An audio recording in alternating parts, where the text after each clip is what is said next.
welcome to the PPM Playbook Podcast. I'm your host, Laura Watts, and for each episode, I will be talking to a guest to unpick the complexities of running effective programmes and portfolios of work. My company, Verto, is a veteran in this space, having supplied a programme management solution to public sector organisations since 2008. So without further ado, let's get started. Hello and welcome to another episode of the PPM Playbook Podcast. My name is Laura Watts. I am the marketing manager at Verto. And at this stage, it would be remiss of me not to ask if you could like and share and comment below, because it really does help the algorithm feed and push it to other people who might want to hear about what we are talking about today. Now, I am joined today by two people who very much know their subject matter. First of all, Mardell, the Chief Product Officer at Verto and friend of the show. Welcome, Ross. Yeah, my second appearance, Laura, thank you. Now, not to upshine you at all, but we are also joined today by Murray Harper. Murray, you are the Deputy Director for the Delivery Capability Portfolio at the Department for Energy, Security and Net Zero, which we're going to affectionately call DESNZ throughout this podcast, throughout this episode. So welcome. It is fabulous to have you here. Thank you very much for having me. Pleasure to be here. Amazing. So that was a bit of a mouthful, as you know, as you could tell. I don't even think I said your whole job title. I was wondering, could you possibly just give us a bit of history on how you ended up at DESNZ, and also what is your role within the organisation? So the bulk of my career, which has always been in project, business, change management, some CEO type roles, was actually started off in the software industry. Then I spent over 20 years actually in investment banking. I'll not name any of those banks because most of them have had, not such good fortunes, and I tend to get blamed for bringing them down, but I didn't have that much influence. So I took a career break and I basically applied for the civil service through one of their schemes where they were trying to attract people from other sectors. So I joined BEIS, as it was, Business, Energy and Industrial Strategy, in March 2001. So I've been at what is now DESNZ for 4.5 years in the same role, which has changed quite a lot because we've had, departmental restructurings. But my role essentially is looking after the project delivery profession. So it's ensuring that we've got adequate resources, ensuring that we've got resources that are using the right tools. I also look after the risk management function, and I also look after the project delivery resources day to day, ensuring that they are allocated to the right projects, that we've got sufficient resources, we help with the recruitment, etc. So if you could, obviously you're using Verto now, if you could take yourself back to the days pre-Verto, what were the sort of challenges that you and your team were facing without a structured tool in place? So when I first joined BEIS as it was seen very much as a policy-driven department. It was seen very much as delivery was almost the blue-collar profession and policy was where it was all at. Yeah. I'm pleased to say prior to me joining, there was a recognition that needed to change. The department needed to improve its project delivery capability. So a transformation programme had been established, and one of the work streams for that transformation programme, which essentially was to improve project delivery, was to look at the tools that we were using. Because it didn't take long and it didn't take a great deal of user research to establish that people were using Microsoft Project at best, but invariably spreadsheets, Word documents, PowerPoint. There was no consistency of use. There were some templates, but none of that was mandated. Yeah. People would move from one project to another, and based on people's historical experience, perspectives, it was a very different landscape. No centralised information. So there was a whole raft of reasons as to why a PPPM tool was essential. It's really interesting because we hear that story we hear, whether it be NHS, whether it be local government, whether it be central government, every single place we hear exactly the same story. Right? It was a mixed use of SharePoint and Word and Excel and all of those sort of traditional Microsoft tools with no real structure around it. It was literally and metaphorically all over the place. It's just probably the polite way of saying that. Maybe that bit should be edited out, but I'm fine with it to be left in. So So I think the use case, the problem statement was actually quite clear, and we then did some analysis on what the different products were out there. We looked at some in-house solutions that had been developed, one in one particular area of the department that continues to be used today, because we weren't going to be dogmatic about it. If somebody had developed a tool for their needs and it fitted their needs in the short to medium term, we gave them their blessing and left them alone. But that was a tiny fraction of the department. The bulk of the department needed something. So cut a long story short, we did some vendor selection and we chose Verto, and we ran a pilot which was successful, and I guess we're now at a situation where it's been mandated. Usage in terms of the number of projects and programs is increasing all the time. We've got good engagement. We have been pragmatic about it. If people are about to go into project closure, there's no reason for them to expend effort on moving to a tool that the project's going to not need. So we've been sensible, but the mandate appears to be working very well, and we've got well over 1,000 users now in the department, which is trending in a good direction. Amazing. And you mentioned that you've mandated it, obviously, for the teams where it makes sense, people just sort of embarking on a project. Did you scale up any of the functionality, or did you go, this is what we want, this is what we're using, this is what you've got? So it's been iterative. I think the initial release definitely focused on the core functionality that you would expect a project management team to use. So an example would be the RAID functionality, because that's, no project of any size or scope should not have a RAID log. Forget the double negative. You need to have a RAID log. So we didn't mandate particular pieces of functionality, but the initial release of the tool within the department, we think had sufficient scope that people could start using it in anger. What we've done since then, and we have dedicated resources who work with Verto on configuring the tool, and that's what we've been doing since then, because one of the things that's popular about the tool is that configurability. I'm sure no two sites look exactly the same, but the core product is, and that was one of the key success factors for us, was that flexibility. And that's one of the reasons we went with the product. We're now in a situation where we're continually looking at, so for example, we're looking at how we can improve the scheduling. We're now looking at how we're going to improve notifications. Resource management is something that we've not really touched. It's a big topic, isn't it? It's a big one, but I think it's something that we feel we can leverage Verto in a more effective way.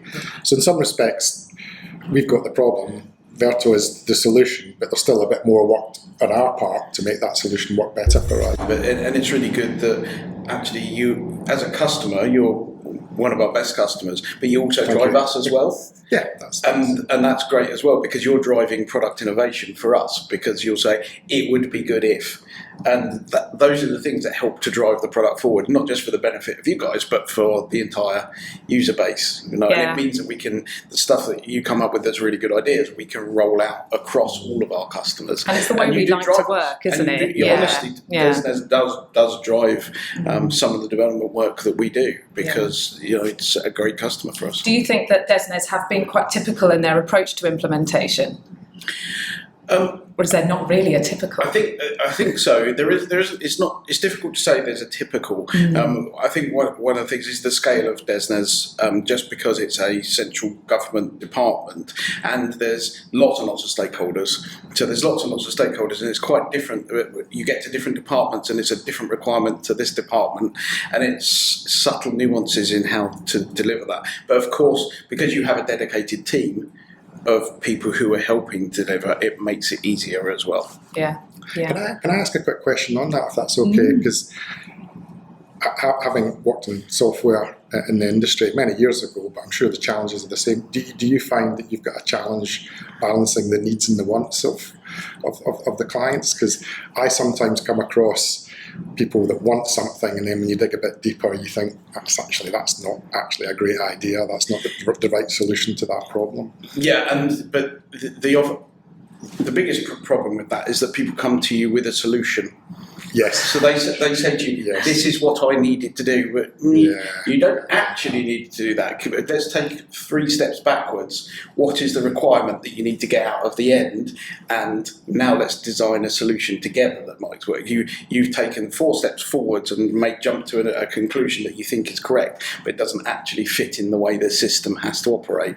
And so, we get it all the time, and it's a constant balancing act between the needs and wants, but also what we can see in the industry of where we need to take it outside of our customers. So innovation, like AI innovation, those sorts of things, which I know we'll talk about later, that actually our customers don't realise that they want yet. Yes. And so you have those things that we want to bring to the market, and also the constant demands of our customers. So we have both the internal, right, the customer needs this, but they want that, and then also the external drivers as well. So it's more of a it's lots of balls to try and juggle. And obviously we work very close with our clients as they're using Verto. Do you struggle at all with the digital maturity? If say one team is saying we really want this, but maybe there's not the capacity to bring it into the organisation yet, do you get involved in that? Is that really It's kind of more of one of our other departments, but actually, if you think about digital maturity, people are used to using digital tools in a work environment now. One of the things that we find more a challenge is the project management maturity, and so that's much more of a challenge, because you don't have people who are dedicated project managers or even risk managers or anything like that in a lot of the organisations we deal with, and so it's actually not necessarily their digital skills that are lacking, but actually their process skills and how to manage a project. And Verto can help them along with doing that and help them to put some rigour and some structure around it. But you still need to have the core skills of, I need to organise these things. I could not agree more. And that's such a good point that I don't think is made enough. And part of our transformation programme for project delivery, tools was a part of it. It was a key component, but other factors like capability, skills, training, that was equally important, because the solution, the tool in its own, is not going to suddenly make you all great project managers. But equally, if you didn't have it, you'd struggle even more, I think. It's a really good point. I do agree. Back to DESNZ then. How has the culture of the organisation changed since the implementation of Verto? I think the culture, I think Verto's helped. It's been a contributory factor, but I'm pleased to say that the culture, particularly within DESNZ, around the importance of project delivery, is definitely trending in the right direction. It's not perfect yet. We're certainly not the best department in government in terms of project delivery maturity. That said, we're no means the worst. There's a few that are still catching up with us, and we like to try and share our experiences. I think having good tools definitely helps. I think one of the things that I've seen positive change in culture is people's openness and willingness to move to different projects, because they know the tools that they'll be using when they move are actually consistent and never 100% the same. Everybody's got side processes, and that's just inevitable. But certainly that ability to say, that's the tool I've used in the last project. So I think that's opened people's views up, which I think is positive. That's good to hear, because it's always an ambition of ours, is actually people can move around because they're using the same thing. Absolutely. I've never actually heard it anecdotally said by a customer, so it's really nice to hear that, actually. Okay, so looking forward a little bit then, touched on AI just a little bit before. It's obviously becoming quite significant across many industries. What do you think its importance will be for UK public sector organisations? I think it's going to be massively important. I think if you look at the mood music coming from number 10 in particular, around the efficiencies that are going to be expected of departments, I think that all departments, all functions within all departments are at a minimum kicking the tyres on AI. Some are more advanced than others, which I think is positive. I think those operationally heavy departments like DWP, HMRC, I think there's clearly AI can help with their processing capability. So I think there's a lot of focus there, because they tend to have large numbers of resources, and obviously if that can be optimised, that could lead to efficiencies and savings. I think with project delivery there's a huge opportunity, and I could probably talk a very long time about all the various initiatives across all the various departments, but I think that would take up too much of the podcast. But in summary, there's a lot going on in it, and on one lens it seems a little bit organised chaos, but I think in some respects, I think it's quite entrepreneurial at the moment. People are trying things, we're sharing what we're doing. Many people are looking at the same use cases, which is understandable. So I think that it's encouraging, and the progress I've seen in the last 6 months, if we can continue that momentum, there'll be a few failures along the way, and I think any organisation just needs to learn to fail fast. And I think that we need to encourage people to give it a go, try AI for certain things. Some things may work, some things won't. If one department tries it and it doesn't work, it doesn't necessarily mean you shouldn't pick it up and try again. Second mover advantage, for example. So I think it's scary in one way, but quite exciting in another, because there's so much potential for it. I think it's quite interesting you say that, because it's one of those technologies where you can just pick up and try.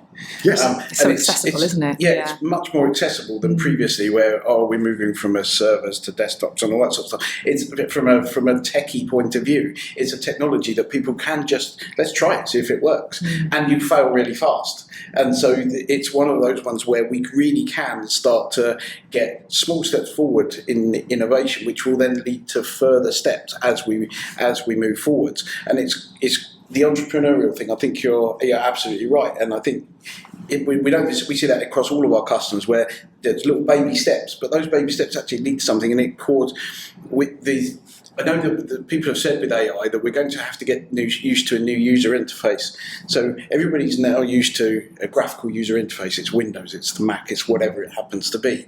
But actually, there's a thing called the conversational user interface. Right. And the conversational user interface is what we're going to be using with AI. And it's something that, as users, we will all become familiar with. We're starting to become familiar with it now. If you do a Google search now, it uses AI and gives you the AI results first. So you can already have a conversation with Google and give you those sorts of results. But we'll have to get used to just having a conversation with a computer rather than just asking it a very specific question or telling it to do something very specific. It will be more conversational. And I think as everybody moves forward, they're going to have to get used to the conversational user interface. I agree. I mean, I know you're excited about it, but you also sound quite excited about this. Is there any sense of like a responsibility for it to handle it right? I mean, when we're dealing with project and programs within the public sector, is there any sense of that about you? Absolutely. We need to be cautious. I think at the moment, so within DESNZ, Microsoft Copilot is on people's desktops, right. So it's starting to be part of their day-to-day. I cannot remember the last time I reviewed a document without having Copilot help me in some ways, either summarising it or structuring it slightly different if I'm actually creating a document. So there's those operational productivity gains. I think in the deeper project data set, because it's government, quite rightly, there's sensitivity around using AI tools where that data may end back in the public domain. So there's justifiable scrutiny and reviews of where the data is going to end up. So that's a concern that we need to have, in particular, obviously some government departments like Defence, there's got to be increased levels of sensitivity around that. But I think that as long as there's that recognition of the risks that we're taking by adopting any technology like that, as you know, I obviously look after risk management as well, so I wear two hats, so I'm almost leaping forward with enthusiasm around this, but having to put my other hat on to say, well, have we assessed the risks of it? Because it's data, it's access to data, it's that data falling into the wrong hands if it is sensitive. And there's also the environmental concerns around AI, because it generates a lot of energy. It's a bit like Bitcoin data mining, which gets a lot of criticism for generating huge amounts of electricity. So that's something else that we're having to consider. So there are many factors that aren't stopping us moving forward, but are maybe And at the moment, I've not seen anything that is necessarily going to stop us doing things. It's maybe just going to cause us to pause and reflect a little bit before we move forward too quickly. And I think on balance, that's maybe not a bad thing. The information security risks that you identify there are possibly the ones that are foremost in our minds. We, of course, with all of our customers, have a huge amount of project information that we store on behalf of our customers. Now, we could go feed all of that information into an AI and then ask it questions about it, but because of AI and all we'd have to put various guardrails up to make sure we don't get leakage of that information. And it's quite difficult to do that in an AI environment because you're giving it all of the data, but you don't actually know exactly what it's going to all of a sudden throw out at you. And so we're doing a lot of work around that information security side of things to make sure that we're only, whenever we do a query that's using AI, it's only accessing the customer's data for that particular customer and not looking at any of our other customers' data. Yeah. Because it's so important to have those guardrails in place. It's like you say, we deal with health data, we deal with government data, local government data. And we don't really want any cross-fertilisation on any of our customers at all. But there's a huge amount of information in there that could be relevant across all of those customers. And how do we start to say, well, actually, how can you guys benefit from something that health have done? It might be completely unrelated, but actually they're doing good practice over here. Absolutely. How do you guys benefit from that? And that's still a challenge to be able to do that, but maintain the guardrails. That's one of the things that we'll be working on in AI, is to try and figure out how we can keep all of those guardrails in place, but still get everybody to have the benefit of the shared learning that can come from all of those projects that we have. It's also the data quality as well. I think that a lot of people are sceptical of AI because they say, well, if all our project data is rubbish, how's AI going to interpret it? Yeah. And I think that superficially that seems a reasonable argument. But actually, I think what a lot of early pilots are showing is that AI is getting quite good at identifying where the data isn't particularly good and how it could be made better and how it will lead to inaccuracies. So I think that the more we use it, the more that we'll learn, the AI tools will learn, and the more effective it will be. Which brings me on to another question for you, actually, Ross. In terms of the tool itself, how do you see AI being impactful for a program portfolio management tool such as Verto? It's really interesting, and we've spent quite a lot of time thinking about this because one of the things, it's very easy to grandstand about AI and to just do AI for AI's sake. And one of the things we really want to make sure is that when we release AI stuff, which we are doing, of course, that it actually benefits the end user. There's no point in just putting something in that's, it does AI, but it's completely useless and doesn't actually help anybody to do their job. And so we're bringing to bear a couple of things quite soon, actually. One of which is we call it virtual intelligence data analytics, but that's basically where you can take any field in the Verto system, and there'll be a little AI button next to it. You push the AI button, and it will go and read all of the details about your project, understand how your project is looking, and then make a suggestion about what that field should contain, and say, based on all of the information here and across your data set, this is what this field should contain. Now, as an end user, you don't want the AI to just complete that field automatically for you. You always have the decision. Project manager should always be, yes, I want it to do that, or I don't want it to do that. Now, that's a great little benefit. It's a sort of a small benefit, but a really useful one for our end users. One of the things I think, though, coming back to that point about digital maturity and education, is that what we're seeing when we're testing this is that actually it's leading to people thinking about things that they hadn't thought about, because the AI comes up and says, you might want to think about this, this, this and this when considering that particular field. And where you have an inexperienced project manager, they hadn't thought of that. And so it makes people think, and it raises their skill levels by making them think about things that they hadn't previously thought of. So when we created it as a tool to help people auto-complete fields. But actually, the more we see it, because it comes up with reasoning about why it thinks it should be like that, it's actually helping people to learn more about and upskill themselves. And it's a side benefit, but we didn't realise it was going to do it. But there you go. That's, like you say, be entrepreneurial, figure out what it can do, and that's, it's a great little addition that's coming in the tool. And I think one of the things that we're also introducing later in the year, which is kind of, we think is a little bit groundbreaking, is where we're creating our Verto user agents, where you can have virtual project members. So you can create an AI that is a risk manager, you can create an AI that is a finance manager or an issue manager, and then you can give them a personality. You can say, be aggressive. You can even say things like, only respond in poetry. So those sorts of silly things. But, we'll dumb that down a little bit to make it more professional. But,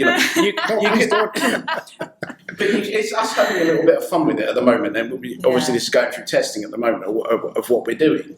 But you create these agents that contain these various personalities, and then they're just like your regular team. And so a project manager can start a conversation and say, hey team, what do you think about this? And each of the AIs is then programmed to chat to each other. So one AI will respond about what it thinks about risk, and then the finance manager may respond based on what the risk manager has said.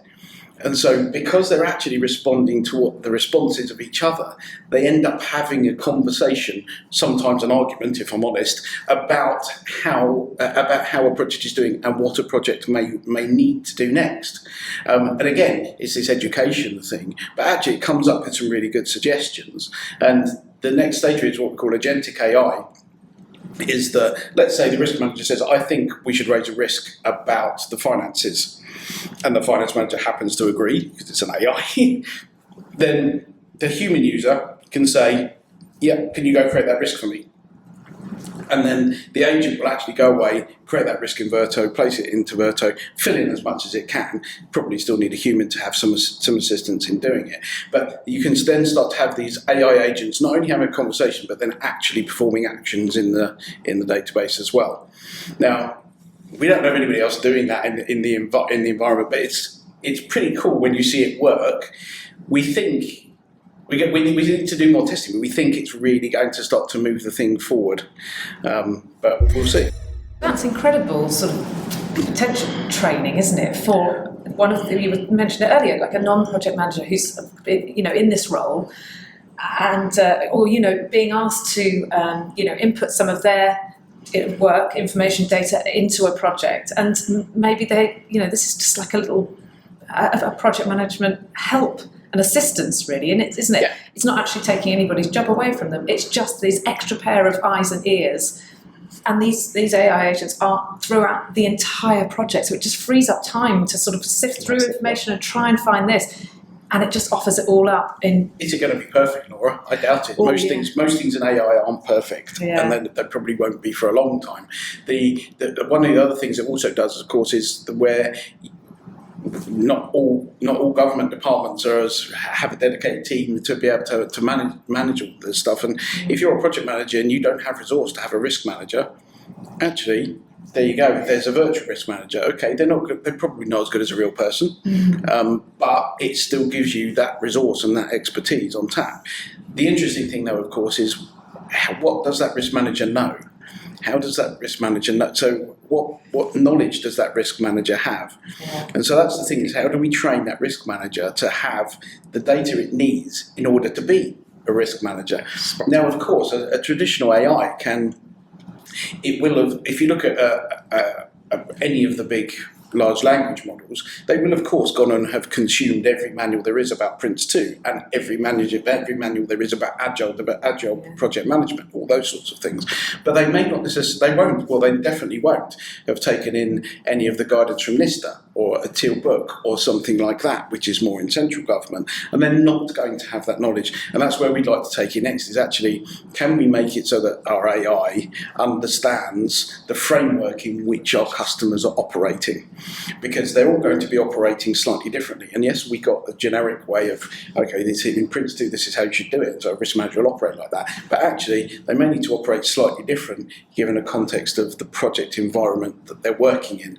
And that's the next challenge. So it's a little bit generic at the moment, but it's to try and tailor it down so it's giving very specific guidance for the environment that it's working in.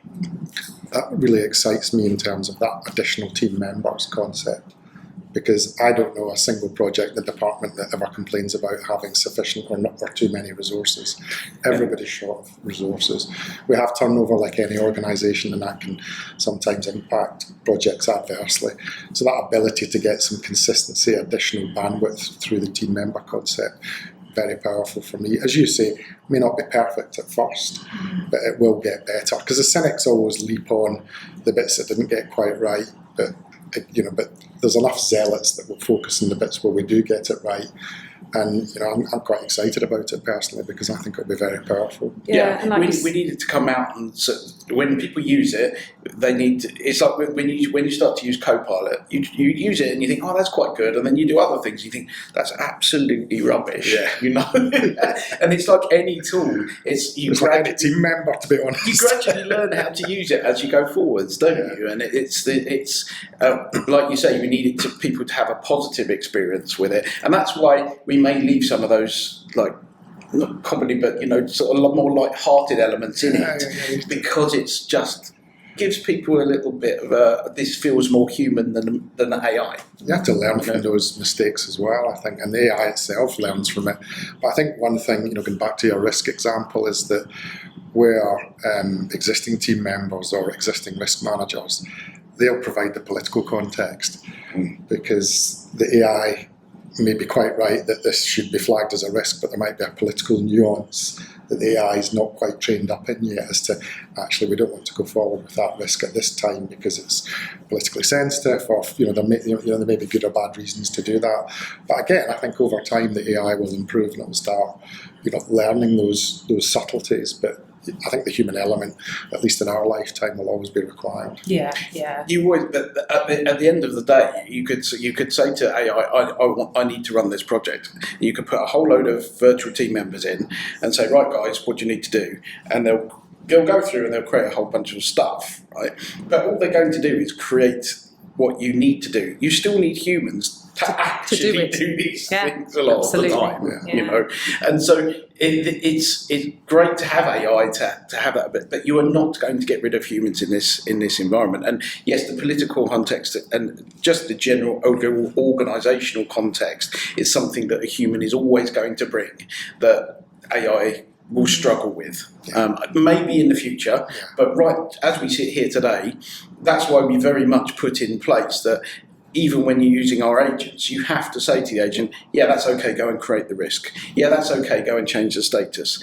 You have to tell it proactively to go and do those things, because we think right now we need a human to say, yes, go and do it. That's what I want to do. The human needs to be in control. Yeah. We could have just answered this next question, but there might be something else. Is there any other opportunity for the both of you, really, that you can see where we can combine emerging tech with the public sector and the good and sort of good project data? Is there anything else that you can see an opportunity for in that sense? Well, in government, we're working towards creating a project data standard, which I think is a positive step forward, and I know that Verto have been actively engaged in that, so I think that's positive. I think in terms of what else, I think we've covered most of it. I think that the proof will be in the pudding. I think we need to, because not wishing to pick on the Department of Transport, but there's a lot of publicity recently about HS2, and I'm sure there's a multitude of political project reasons as to why that's continuing to be delayed and continuing to overrun from an expenditure perspective. I just think we need to accentuate and show where AI can help with big programs like that. That's the ultimate success factor. If we start showing that we've delivered time, quality, cost, and AI's helped us do that, there is no debate. It's just how you continue to improve that going forward. And I think one of the keys to that is that, because I think we need to get better at taking our time up front. Nick Smallwood, who's the former CEO of what was IPA, is now NISTA, the Government Central Projects Body. He had a lot of experience of major infrastructure projects in the oil industry, many of them successful, but he admitted some weren't successful. And he always said that upfront planning, government and many organisations, I saw it in the private sector as well, they move in too quickly. And I think that if AI can help around that initiation phase, but because of AI's capability, allow us more time to dwell on it, but staying within the same physical time frame, because there'll still be political pressures, I think is a huge opportunity. But I haven't quite worked out yet what that looks like, what that means, but I know that it's a key issue. I don't know what the solution is, as I say, but I think AI will definitely have a role to play in that. Yeah. I think the you touched on it there. I think it's data is the key here. There is so much project information held within government at all levels, and Project Scout, which NISTA have come up with, allows you to go and trawl all and to say, throw your project data and say, what do you think about that? That's a really good initiative, and it's kind of and this is where I talk about the guardrails. It would be really good, for example, if Verto could just hook into it and say, this is a project that one of our customers would like to do. What have you got that might act as a framework? But that's really difficult to do. We talk about the guardrails on the information security, because it could come up with, here you go, here are the tasks that you need to do. But those tasks that it gives you could be to do with a defence project and might leak something quite confidential. You just don't know. And so it's how do we leverage this huge amount of data that the government already holds? And when I say government, I mean across local, central and health. How do we leverage all of that to benefit all of our end users? And there will be a way to do it. It's too early, but Project Scout is a really, really good initiative, I think, for doing that. And I've emailed the Project Scout guys, and right now they're not looking for partners who we maybe, because I'd really like Verto to just be able to almost ask it a question. Oh, like, here you go, or this, or even allow it to maybe look at some of our data with our customers' permission. But it's how can we start to leverage it? And you're absolutely right. It's how do we look at, because we have major infrastructure projects and we have little projects as well. What benefits can we learn from HS2? What benefits what can we learn that really we did badly that we need to do better?